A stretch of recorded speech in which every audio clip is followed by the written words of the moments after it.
Okay, welcome back everyone to another week in the weekly Parsha. We're holding over in PARSHAS VAYEITZEI. Parshas are so dense and there's so many messages and so many lessons that we have to learn. It's hard to know exactly which one to pull out, but we'll go with something that is a bit famous, but maybe we'll see it in a deeper way tonight. The Torah is very much, certainly in Sefer Bereshis, it's madgish. It emphasizes traits that we find in the avos and the imahos and in the forefathers and the matriarchs that are like the building bricks and the cornerstone and the foundation that's going to set the tempo and set the stage and the direction for all of Klal Yisrael. And whoever is chosen as a mother or a father of Klal Yisrael, so their actions are very intrinsic into the development of the spiritual DNA of who we are in the time that it took place, and it leaves its fingerprints, we would say, on the neshamas of Klal Yisrael for all generations. So, however, and this is the parsha, this is Rachel and Leah and Yaakov Avinu and the 12 Shvatim, the 12 tribes that are born. This literally is the parsha that describes the birth of our nation. And so, however it's going to be born, and whatever all the details are that will revolve around how every single child was brought into this world, there has to be eternal lessons for Klal Yisrael, so that we should understand what it means to be a member of this nation, what HaKadosh Baruch Hu expected from them, and what he expects from us. Chazal tell us, Chayiv Adam Leimar, a person is obligated to say, Masai Yegia Maisai LeMaisim Shel Avram Yitzchak and Yaakov.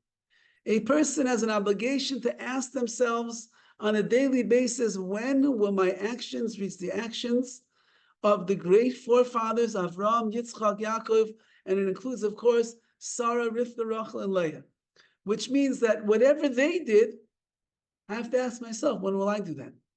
Whatever they accomplished, I have to ask myself, when will I accomplish that? If they were willing to be Meiser Nefesh, they were sacrificing some of their greatest dreams and desires in the world for the sake of Klal Yisrael, when will I be willing to sacrifice myself for Hashem, for His Torah, for His mitzvahs, and for this nation that we call the Jewish people? So there is a very famous story in this week's Parsha, and one part is very well known, but perhaps the depth of what it exactly is that our mother Rachel did is something that is really extraordinary. The Torah tells us in the Parsha, Vayiba Boiker, in the morning, V'hine Leah, behold, it was Leah, V'yoyme Lavan Mazei Sasisali. And Yaakov says to Lavan, what do you do to me? I was working all these years for Rachel. Why did you trick me? So we know the story. Yaakov lays eyes on Rachel Imenu, and it is a deep, intense love because he sees the glory of this woman's neshama. He sees that she's going to be the mother of his children. He wants her to be the mother of Klal Yisrael. And he comes to her tricky father, Lavan. Lavan is the biggest trickster in the entire world, and he knows that he's a trickster, and therefore he makes it very clear, I want to marry your daughter Rachel, not Leah. I want to marry your daughter Rachel. Rachel is the younger one, she's the one that I want to marry. I'm not marrying your daughter Leah. Clear? Yes. You got it, Lavan? Yes. I'm going to marry, you got it. We'll make a big chassan, it's all yours. So what are you going to do for her? He says, I'll work 7 years. I will work 7 years for your daughter Rachel, and at the end of those 7 years, you are going to give me your daughter. And Lavan says, no problem. You work 7 years, you show me what it's all about, you show me that the integrity that you're going to claim that you're going to have to help my daughter become who she's supposed to be, wonderful. 7 years, she's yours. Now, Rachel and Yaakov Avinu, as much as they clarified to her father that what they want, they knew that you cannot trust Lavan for a second. So we know the story. They gave simanim. There were signs that they had between each other. Whatever the signs were, it was hand signs, it was a few words here and there that they were supposed to speak, but there were simanim, there were signs that Rachel and Yaakov shared with each other just in case, at the last minute, Lavan, that trickster, is going to come and play a trick on them once again, and he's going to switch Rachel with Leah and try to send Leah down to the chuppah. And then while they're standing under the chuppah, so Yaakov is going to make the simani, he'll make the signs. And if he realizes that this woman doesn't know the signs, he'll know that it's not Rachel. He'll call the wedding off on the spot right over there, and that will be the end. And we all know the famous words of Chazal over here. At nighttime, Yaakov did not know that it was Leah. Because what happened? Lavan Harasha, he says, listen, Rachel, you sit off to the side over here. I'm sending Leah down. And Leah is getting ready to go down to the chuppah. And she's heading down to the chuppah. The music is playing. The shweki is singing the song to bring her down to the chuppah. And everybody's crying. The mother, everybody's tears are running down their face. And Leah is about to walk down to the chuppah. And Rachel says to herself, wait a second. We have siman, we have signs. Now Leah is going to get to the chuppah, and Yaakov is going to be standing in his kittel, and he's going to look over, and he's going to start flashing his hands like this, and he's going to be waiting for her to flash back the signs. But she won't know what the signs are. So she's going to be standing under the chuppah. Yaakov is going to realize it's not me. He's going to lift up the veil, and he say, whoa, it's not Leah, it's not Rachel, it's Leah. He'll call off the whole thing. My sister is going to be so embarrassed from the shame that she's going to go through when the veil is lifted. I can't bear to see such a thing. And therefore says Rashi, at nighttime, Yaakov Avinu at the chasana under the chuppah did not know that the woman that he's marrying was Leah. Because Yaakov Avinu gave Rachel simanim, he gave her these signs. But when Rachel saw that Lavan was putting Leah going down to the chuppah instead of her, Amra, she said, Achshav, tikalim al-chesi. Right now, at this holy, auspicious moment, the marriage, the union of a husband and a wife, my sister's going to get so embarrassed. Amda umasula isan simanim. She got up. She went over to her sister Leah, who was walking down instead of her. She gave her over the simanim, and she told her, listen, when Yaakov makes his hands like this, you go like this. When Yaakov goes like this, you go like this. Know the simanim, and then he will think that you are me, and the marriage is going to take place. And sure enough, that's exactly what happened. Leah walks down to the chuppah. Yaakov Avinu begins testing her. She responds with the simanim, and they get married. It's dark as could be in that town. They go to the bridal suite afterwards. It's dark and pitch black everywhere. He cannot see her. In the morning, he wakes up. Whoa, who are you? And she says, I'm your wife. And he says, well, how did that happen? How did you have the simanim last night? She says, because Rachel came and gave them to me. Now, on the surface, it's a pretty magnificent act of Rachel Imenu. She just does not want her sister to be embarrassed. And that's very nice. We don't like to embarrass people. We don't like to be the cause of somebody else's pain and embarrassment. We can't live like that. We know it's a bad thing. You don't want to shame another person, embarrass another person. We shouldn't do such things. But Rav Shlomo Wolbe Zatzal explains in his commentary on the Chumash, it's so much deeper what Rachel did to save the face of her sister Leah. It's almost impossible to believe that a human being could have done what she did. And he points out the following idea. Lavan has two daughters. One's name is Rachel, one's name is Leah. And Rachel and Yaakov are destined for each other. Leah is the older sister. There's talk that she's going to marry the other brother of Yaakov Avinu, who's Esau. But it's clear as day. Yaakov is getting married. He's only going to get married once, and he's only going to be allowed to marry one of them. As we know, the Torah itself says that a Jewish man cannot marry two sisters, cannot be married to two sisters. So how is he going to marry two? He's not going to marry two. He's going to marry one. So he's going to marry Rachel. That's how it's going to be. And the Torah tells us that Rachel Imenu said to herself the following: even though that I am yearning to marry 7 years, that's a long engagement. 7 years she's been waiting to be able to marry the man of her dreams. 7 years she is waiting to become the mother of Klal Yisrael. 7 years she's dreaming about what all of her children, these 12 tribes of Israel, are going to look like. 7 long years she's been watching from a distance Yaakov Avinu, his honesty, his midos, his davening, his learning, how he interacted with her father Lavan, the biggest trickster in the world, and he knew how to handle it perfectly. 7 long years she's waiting to marry this man, Yaakov Avinu. Now, if she does not marry him on the night of her wedding, what is going to happen after that wedding? If she gives over her sister to Yaakov Avinu and says, you marry Yaakov instead of me, does Rachel Imenu at that time know that the way things are going to work out is that he's going to work another 7 years to marry her? Does Yaakov Avinu, does she know that Dovid is going to agree to allow, the biggest trickster in the world is going to allow his second daughter to go and marry this man, and both of his daughters will be married to the same man? Does she know that?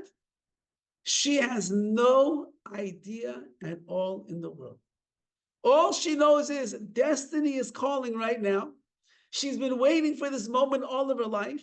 She sees it min hashamayim. She's supposed to marry Yaakov, and now she's willing to give up Yaakov Avinu and say, you know what? I'm not going to marry you. You are going to marry Leah instead, my sister. When she is giving over the simanim, giving over the signs to her sister, she's not just giving over the signs. In her mind, she is giving over destiny.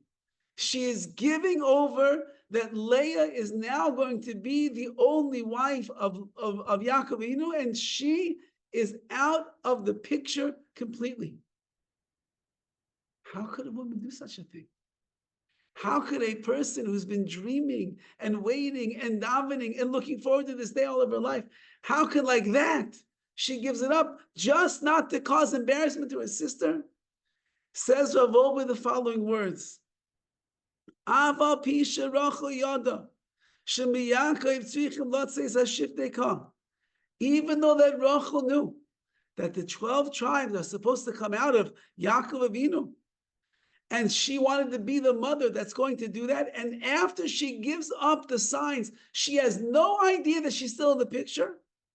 Aval livnais as Klal Yisrael al cheshbon hatzar shel azulas, but to build the Jewish people on the pain of somebody else, efshar, that is impossible. Says Rachel Imenu, I'm willing to give up my whole life. I'm willing to give up the schus of having Yaakov's children. I'm willing to give up the merits to be the mother of Klal Yisrael if it means that I'm going to do it by capitalizing on the shame and the disgrace of somebody else. My life, my success, my blessings, my simcha is worthless if my sister is going to live the rest of her life in shame. And I would rather give over the simanim to my sister, and Yaakov Avinu will not embarrass her under the chuppah, and I will lose out on everything I've been dreaming about and looking forward to for the last 7 years of my life, even though that I see in Shemayim it's destined that I should marry him. I'm willing to give up all of that, because if I will end up being the mother of Klal Yisrael and my sister sits in shame, I can't build a nation on the shame of another person. And therefore, says Rabbi, but this is really what Chazal are telling us over here, that Rachel Imenu was not stam, not just giving over the signs. She was giving over destiny. She was telling Leah, you're going to be the wife. You're going to have the children. You're going to be the mother of Klal Yisrael. I'll sit on the side. Hopefully I'll find somebody else. But I have no idea. But it's not going to be Yaakov. And that means that she was willing to give up everything in order not to cause 1 ounce of pain to her sister. Now, Rabbi brings down a Gemara, and the Gemara says like this. This Gemara is speaking about Tamar and Yehuda, which we're going to have later on, maybe next week's Parsha already. Tamar and Yehuda. Tamar is the daughter-in-law of Yehuda. Yehuda sees her as a harlot. He ends up having relations with her. She becomes impregnated through Yehuda. She now is found as the daughter-in-law who seems to have been having illicit relations. She's being taken out to the fire to be burned. And she could have easily said, whoa, whoa, whoa, whoa, wait a second. Yehuda is the father of the children that are inside of me. But she didn't open her mouth. She remained silent. She merely sent over the gifts that he had given her and said, do you recognize these? Because the man that owns these is the father of the child or the children inside of me. And Yehuda says, yes, Tzadka Mimeni, she's correct. They're mine. I'm the one that made a mistake. She did not make a mistake. But that means that Tamar was willing to be burned alive in the fiery furnace, not to call Yehuda out on the sin that he had done. Says the Gemara over there, it is better for a person, it's better for a person to throw themselves into a fiery furnace and not to embarrass another person in public. The Chazal are very careful when they talk. They don't exaggerate.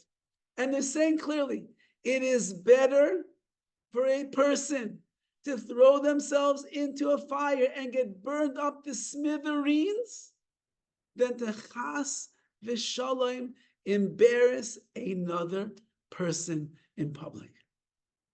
If a person embarrasses somebody else publicly could be as small as 3 people. You embarrass somebody publicly, you should have done yourself a service and thrown yourself in front of the bus coming down the road, because you would be better off dead than embarrassing another person and causing them so much pain. Cause them so much pain?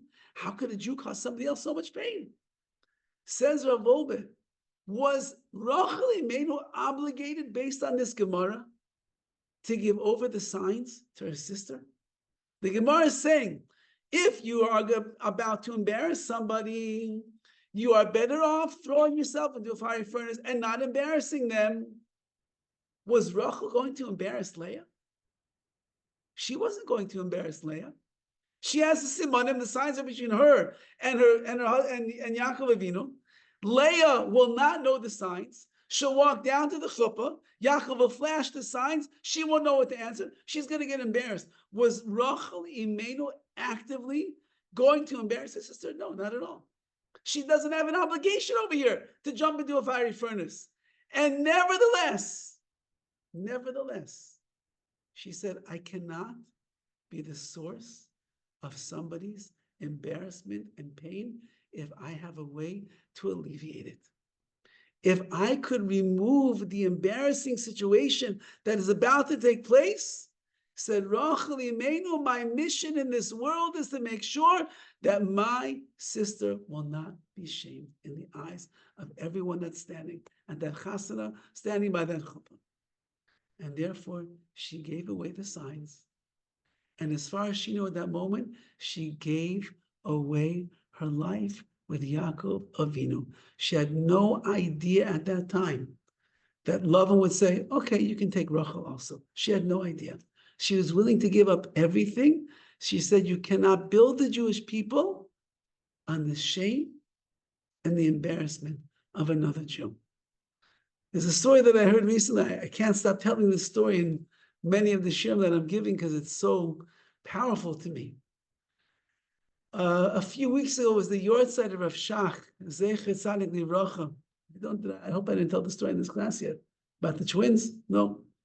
A few weeks ago was the Yortzeit of Rav Shach. Rav Shach was the Gadol Ador of his generation. He was Rosh Yeshiva Panovich in Bnei Brak. At the same time, he was also leading all of Jewry. When he passed away, there were 500,000 people that came to his funeral. It was an Erev Shabbos, a Friday afternoon. I remember my brother-in-law was I think at the time living in Yerushalayim, and he said that he got home literally minutes before the sun went down on Friday afternoon. The streets were so packed. 500,000 people traveled Friday morning to Bnei Brak and back to Jerusalem, all over Israel, to be at the Levaya of this great man, Rav Shach. Rav Shach was a man that lived, according to some accounts, till about 112 years old. On the lower end of the spectrum, where they weren't sure, it was 104 years old. So either way you slice it, he was a very old man. He had gone from Europe to Eretz Yisrael. He had lived through the wars. He had lived all on his own. He was a man that had years and years of experience, of wisdom, of Torah, of hearing the burdens of Klal Yisrael at his front door, at his table, unloading on him. He had a student who was married for many years, maybe 10 or 15 years, no children. Finally, after all of these years, he and his wife were zeicha to twin boys. What an exciting simcha, what a joy they had. And they were so excited, they said, now who's going to be the sandak by the bris? So they start making calls to their parents, and this woman, the wife of the children, her parents lived in Australia, and the parents said, for sure, we're coming for that bris. This is such a simcha, we're not going to miss it. And whatever it was, the parents of the boy, of the young man, the father, they weren't able to come to the bris apparently. So they decided, you know what? The Zayda from Australia is coming in, so we're going to make him the sandek by one of the kids. And Rav Shach, our Rabbi, who's been with us side by side, walked us through this whole parsha of not having children and holding our hands and making us strong, he'll be the sandek by the other child. So the father was very excited. And he goes running to his Rebbe to tell him the good news. Mazel tov, Rebbe, we had twin boys. Woo, wow, mazel tov, amazing. And he says, Rebbe, I'd like to ask you to be the sandek by the bris. So Rav Shach was a very humble man. And he didn't look for honor. He didn't look for respect. He didn't need anything like that. And he looks at the father and he says, is that for one of the boys? Or for both of the boys?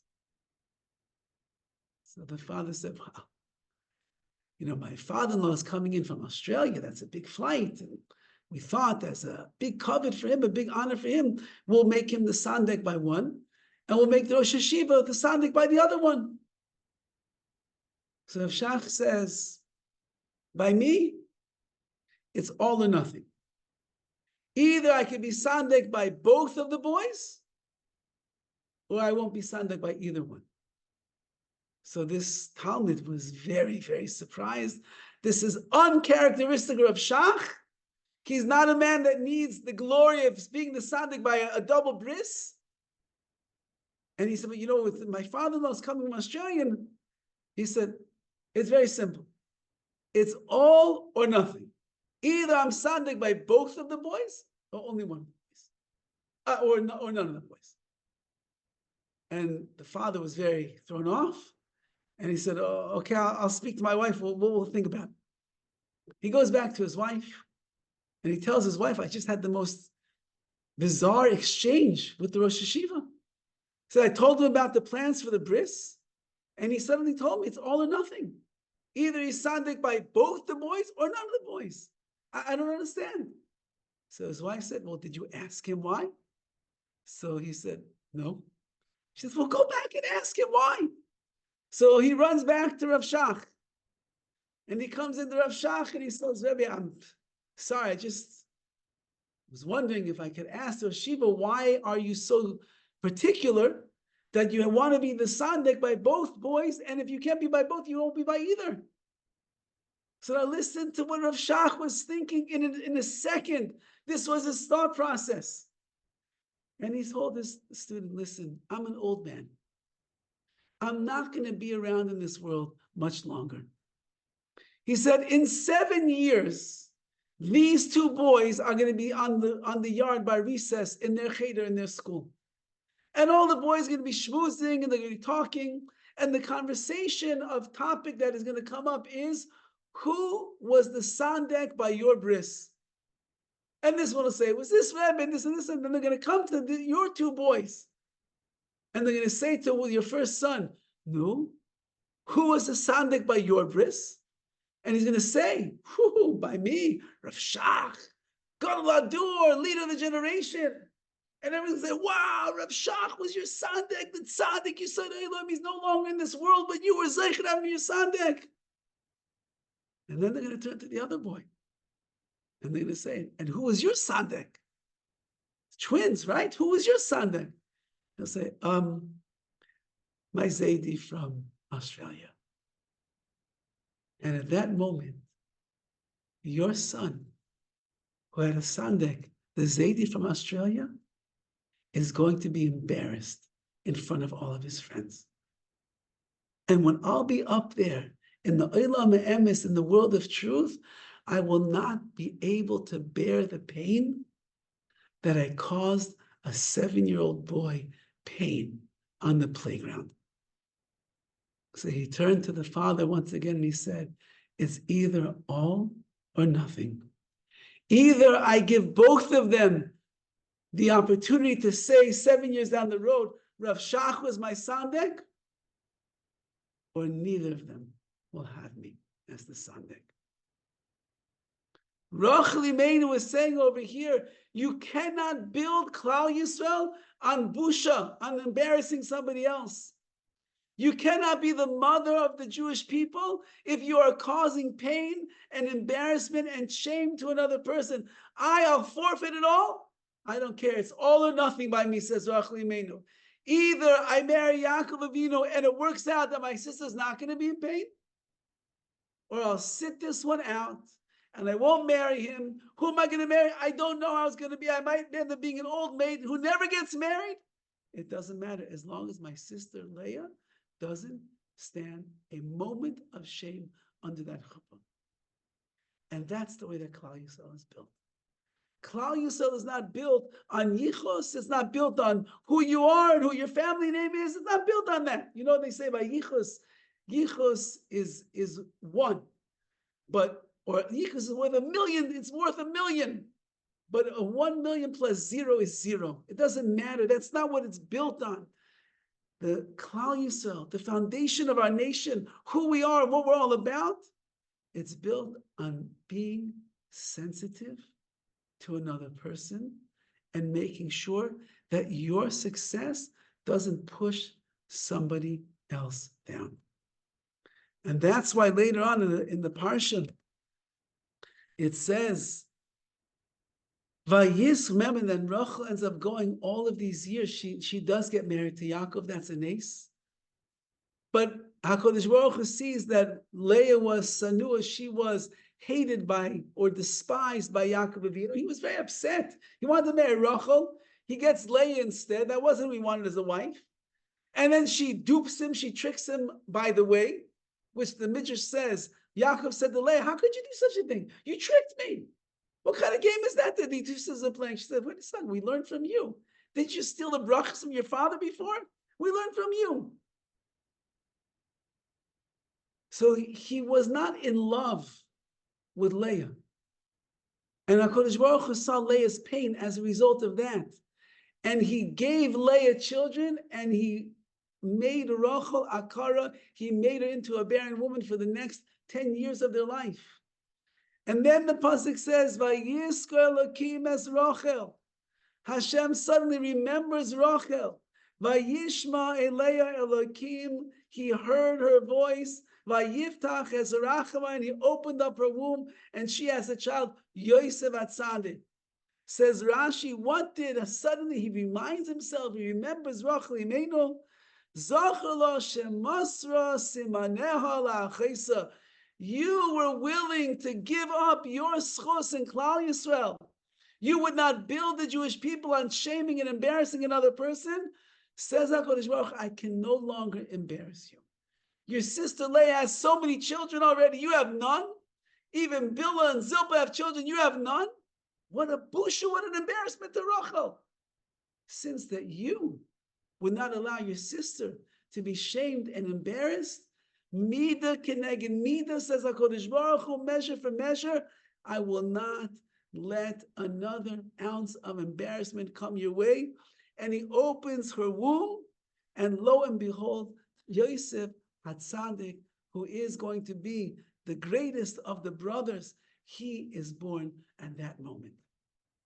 Because when you will not hurt somebody else, HaKadosh Baruch Hu will not allow you to get hurt. Years ago, when my oldest son was in, I think it was 7th grade at the time, 7th or 8th grade. So they used to have in the school, they used to have Rosh Chodesh breakfast parties. Whenever it was Rosh Chodesh, they would make like a festive breakfast with their class.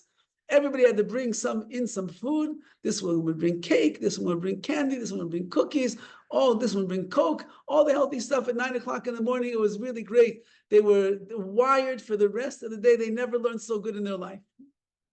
One of the kids in the class, his mother was a real healthy person.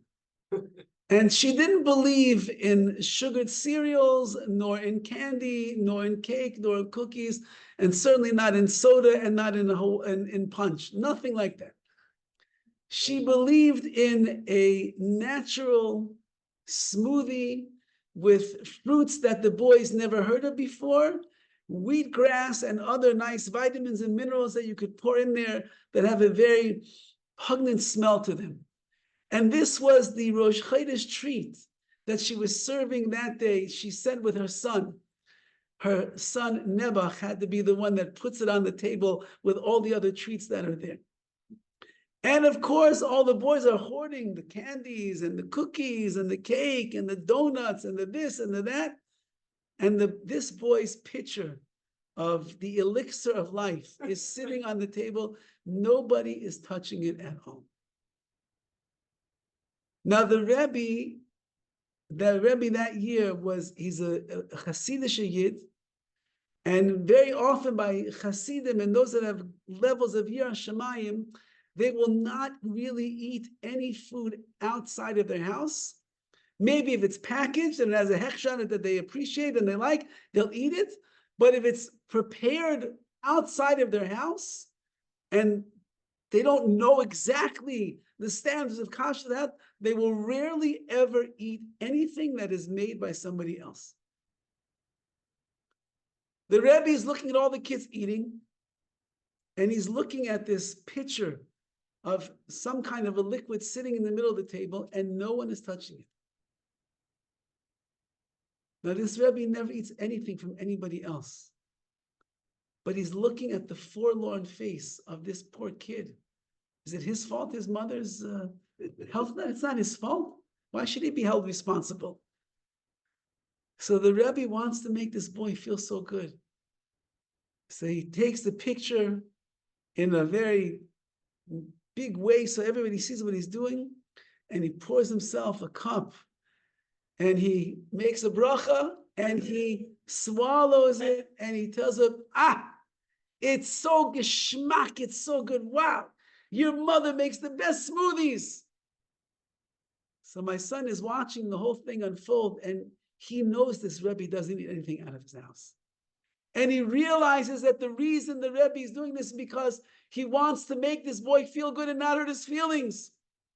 So my son then takes the pitcher and he pours himself a glass. It's so geschmack. He says it's so good. And then once they saw my son do it, then every other boy, and the next thing you know, the cookies and the cake are still on the table, but the pitcher of the drink is completely empty and gone, good to the last drop. Because how could we have a Rosh Chodesh party? How can we just sit there and fresh and eat all this tasty food if one kid is going to be sitting there embarrassed and shamed because his mother's a very healthy person and she made something nobody wants? because that's Klal Yisrael. Klal Yisrael is a nation that does not believe in hurting somebody else to get ahead in life. I will be willing to give up everything in order that this person over here will not be embarrassed and not be shamed and not walk with their head down. I want everyone to be happy. And if it means I have to give up my dreams, I have to give up my hopes, I have to give up my aspirations, I have to give up some of my goals in life. Rachel was willing to give up Yaakov Avinu. I didn't cause her pain. She wasn't embarrassed. That's what I will do. Says HaKadosh Baruch Hu, Rachel Imenu, the only reason I made you Akar, the only reason I made you into a barren woman and kept your womb closed was because I didn't want Leah to be embarrassed more in front of Yaakov Avinu, but now you're being embarrassed. Can't build Klal Yisrael like that. Vayiskor Elokim es Rachel. He remembers Rachel. What did he remember? Rachel, how could I forget you? You're the bravest woman in Klal Yisrael. You did the biggest mitzvah in the world. You gave up your destiny for your sister. Let's open up your womb and give you what you've asked for. Yosef HaTzadik, the boy that is going to be the leader of Klal Yisrael, bring us to Mitzrayim, save the Jewish people, and eventually we're going to have a redemption. We're going to go to our city to receive the Torah, all because of your son. So what does that mean? The glory of the nation of Klal Yisrael, the Yitzias Mitzrayim with all of the signs and the wonders and the miracles, the standing by our Sinai and receiving the Torah, the revelation, the eventually going into Eretz Yisrael, and who our nation is, it's all in the schos of Rachel Imenu. Because Rachel was willing to sit in the background so that another person, her sister, would not get embarrassed in this world. That's what it means to be a Jew. And that's why, as we learned before, many of the commentators on the Chumash, they want to know why is it so important to learn all these stories in the Torah. Let us just get to the facts. The hard facts are mitzvahs. That's what the Torah is all about. No. It's not only about mitzvahs. It's about learning what it means to live your life like a Yid, like a Jew. And whatever our forefathers and our matriarchs did, whatever the Imahos did in their lives, the lessons that they left over, they left it embedded in our DNA, which means we should be as sensitive to another person, chas v'chalila, not to cause pain or embarrassment to another Jew, even if it means we have to forgo our own pleasure, our own success, our own honor, our own glory, because I can't build myself, I can't build my family, I can't build my kehillah, I can't build anything if it's taking the embarrassment, putting the embarrassment onto someone else. One of the great tzaddikim that we lost in already, I think maybe 4 or 5 years, was of Arn Leib Steinman, Zecher Tzaddik Livracha, tzaddik in Bnei Brak. He was about maybe this tall, but he was gigantic in Torah, gigantic in mitzvahs, gigantic in ruchnius. He was a man that was so sensitive to other people's needs. There are countless tales of Rav Steinman, how a man that was living on such a high, lofty level, was living literally, his mind was like in the heavens all the time. He somehow saw the needs of every single Jew that there was in the room, wherever they were, and his mind never stopped thinking, how can I help this one? How can I help this one? What are we going to do for him? What do we do for them? So he once told over the following story. There were 2 Gedolei Yisrael in Europe. One was the Brisker Rav, and one was Rabbi Yucham Levovitz. And they both had daughters, and the daughters were arguing once with each other. What was the argument? Is it preferable to have a non-Jewish maid in your house or a Jewish maid? What should you have? Should it be Rosa or Rosita or Maria, whatever her name is? Or should it be Rachel? Who should the maid be in your house? So listen to the argument, the way that they hashed it out. So one of them said, you're going to bring a non-Jew into the house and keep her in the kitchen? She'll make the kitchen trade. How could you have a non-Jew, a shiksa maid in the house? How can you do such a thing? And the other one said, well, wait a second. You bring a maid into the house very often they're like orphan girls, they're maybe almanas, they're widows. And with one wrong word that you're going to say to that woman, you can transgress the prohibition in the Torah that says, Kol almana v'yosam le'sa'anun, you're not allowed to cause any pain to a widow or an orphan. Chas v'shalom, have a Jewish maid in your house. Who knows what kind of pain you can cause them? That's the famous story that you all know, the Chavetz Chaim. He was once traveling through a town. He was traveling with somebody else. They came to an inn, and they're sitting down for the meal, and they're eating the dinner. They were famished. They were very hungry. And the other Rav that he's with is eating, and the owner of the inn comes out and says, "No, how was the food?" The Chavetz Chaim says, "Delicious. Everything was wonderful. Thank you so much for the hospitality, for the service. Everything was delicious. Please, my compliments to the chef." And the other Rav says, "It was okay, but you know what? It needs some salt." And the innkeeper walks away. And the Chavetz Chaim says, "I can't believe I just had to hear Lashon Hara." And the guy says, "Lashon Hara?" He asked me how the food was. I'm being honest with him. It needs salt. He says, "Do you know what your words could do?" He says, "Do you know who the chef is in the kitchen?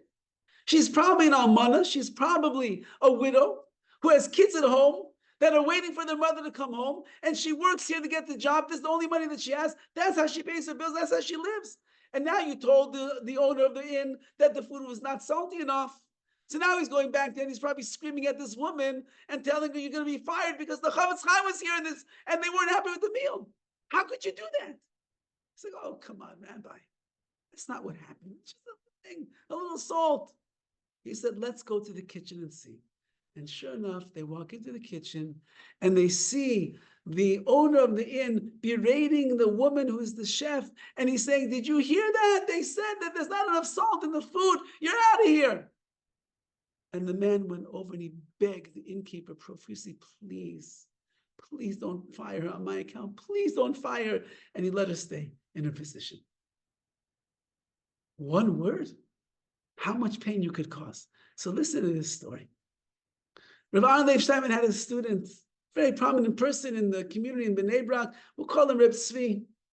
And Baruch Hashem, his daughter became a Kala, and he's very excited. And he calls the hall that he wants to book, and he books it for the 14th day of Adar Rishon, which is what? Which is when you have 2 months of Adar, the 14th day of Adar Rishon, that is Purim Katan Adar Rishon. It's not really Purim, it's Purim Katan, and it's Adar Rishon, which means that it's not really Purim. He gets the date that he wants, he gets the hall that he wants, he starts booking everything, and he comes to Rabbi Leib Steinman to tell him about the Simcha, Mazel Tov, Mazel Tov, Mazel Tov, and he tells him the date. Shaiman says, "Purim Katan? No. We don't make chasanas on Purim Katan. Ein Marvin Simcha b'Simcha. You can't mix one happy occasion with another happy occasion. Purim Katan is like, a month right before Purim. It's already a little festive day. Shouldn't make a chasana on Purim Katan." Now, mind you, that's not the minhag in Klal Yisrael. Plenty of people make weddings on the 14th day of Adar, Purim Katan. So the man said, and Rav Steinman said, no. It's not the right day. Pick a different day. Okay, Rav Steinman says he must have a reason why. Fine, even though that's not the minhag, that's what I'll do. So he calls the owner of the hall, or whoever's booking the hall, and he says, "I'm sorry, I went to Rav Steinman today to tell him about the chasana, and I told him which date I picked, and he said, it's not a good date. And I'd like to make the chasana on Adar, the 12th day of Adar, if it's possible." And the man says, "Your rabbi is a very holy man." And he looks at his calendar and he says, "Yes, the 12th is available." He says, "I need to tell you a story." He said, "You called me just a few days ago. You were so excited. You want to make the chasana. And you told me the 14th of Adar Rishon Purim Katan. When I began looking in my book over here of the engagements that were already there, I saw that in fact it was booked by somebody else. It was a Yesaima, an orphan girl. And even though that I booked it already by her, I decided, you know what? I'm going to call her and tell her that I made a mistake and that I already had booked the date. I'm going to give it to you and I'll push it to another date. And that's what I did. I gave you the day of Purim Katan. I called the Yisayim, the orphan. I apologized. I made a mistake. I thought the day was open, but it's really taken by somebody else. And we have to push it to another day. And the girl just burst out into tears. And she began crying. She said, wait a second, all my friends are getting married around this time. And my chassid's friends are getting married around this time. And there's like no other halls that are available in this area. We have no place to go. How could you do this to us? And believe me, I felt so bad. But I already told you yes. So I'm going to call you and tell you now I made a mistake. No, I was too embarrassed to call you. I've been walking around for the last 2 or 3 days with this heaviness in my heart, knowing that I caused pain to a Yosem kol amana v'Yosem lo yisa'anun. How can I do such a thing? And now you call me today, and you tell me that out of the blue, Rav Steinman says, 14th day of Adar, not a good day to make a chasana. You have to change the date. He says to the man, I will give you the 12th day of Adar gladly. I'm going to call this Yisayim, this orphan right now, and tell her that her chasana is still on Purim Katan, the 40th day of Adar Rishon. He says, Rav Steinman is a holy Jew. That means that Rav Steinman lived his whole life. You'll see so many stories. He would never do anything to hurt another person, ever. From a little kid to an old man to a woman to anything, he would never hurt them. He was so sensitive to Klal Yisrael that in his Ruach HaKodesh that he had, he tells this man whose wedding was causing the pain of a Yisoima, it's not a good date. Nobody has such a hakpada. No, it's not a good date. Don't. What ends up happening as a result of that? He saves the pain and the shame and the hardship of that Yisayma. She gets married when she wants to. This man gets married off his daughter when he does, and everyone lives happily ever after. Says the Torah, we're talking about building Klal Yisrael. Klal Yisrael can only be built in one way, and that is when one's midos are perfect. When we don't end up utilizing situations to aggrandize ourselves, when we don't hurt another person as a result of that. Klal Yisrael is built on midos tovos, on beautiful traits. And the trait over here, Brach Limenu, is chas v'chalila, God forbid, that I should cause 1 ounce of pain to another person. And as a result of that, shift they call the 12 tribes are born. Rachel Imenu eventually has her children Yosef and Binyamin. Yosef is Yosef HaTzadik, the prized child of Yaakov Avinu, the one that all of Klal Yisrael is living in his merits. Because from him we go to Mitzrayim, from Mitzrayim we become a nation, from a nation we go to Har Sinai, we eventually go to Eretz Yisrael. And it's all because of Rachel Imenu. HaKadosh Baruch Hu remembered Rachel. He said, you, Rachel, you cared so much about your sister's dignity.